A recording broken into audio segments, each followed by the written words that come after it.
कसली यंत्रणा 1 लाखाचं बक्षीस जाहीर करताय? तुम्हाला लाखो पगार आहेत पोलिसांना? पोलिसांना लाखोचे पगार फुकट देतात का? म्हणजे पोलीस निष्क्रिय आहे. तृप्तीताई काय राजकीय संबंध आहेत काय माहिती आहे का?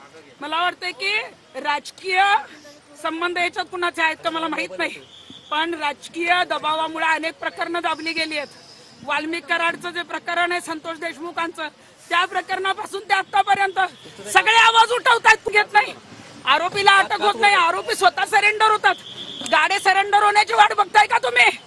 आज आमच्या महिला रात्रभर पुणे शहरात झोपल्या नाहीयेत. आज इथं सगळ्या महिला त्यांच्या घरामध्ये मुलं मुली आहेत, सगळ्या घाबरून आल्या आहेत की आमच्या घरात उद्या मुलीवर कुठली वेळ नको यायला म्हणून. एसटी मध्ये सुरक्षिततेनं प्रवास महिला करत असतात, कारण 50% तिकीट मोफत आहे म्हणून. परंतु तिथेही महिला सुरक्षित नाहीत. आणि आम्ही आवाज उठवल्यावर तुम्ही जबरदस्ती, तुम्ही सगळ्या महिला कॉन्स्टेबल आहे ना, उद्या आपल्या घरातल्या मुलीवर अतिप्रसंग होण्याचा वाट बघताय का? तुम्ही आम्हाला अडवल्यावर उद्या तुमच्यावर पण ही वेळ येऊ शकते, आमच्यावर पण येऊ शकते. दररोज घटना घडतायत, आम्ही काय दररोज रस्त्यावर उतरत नाही ना.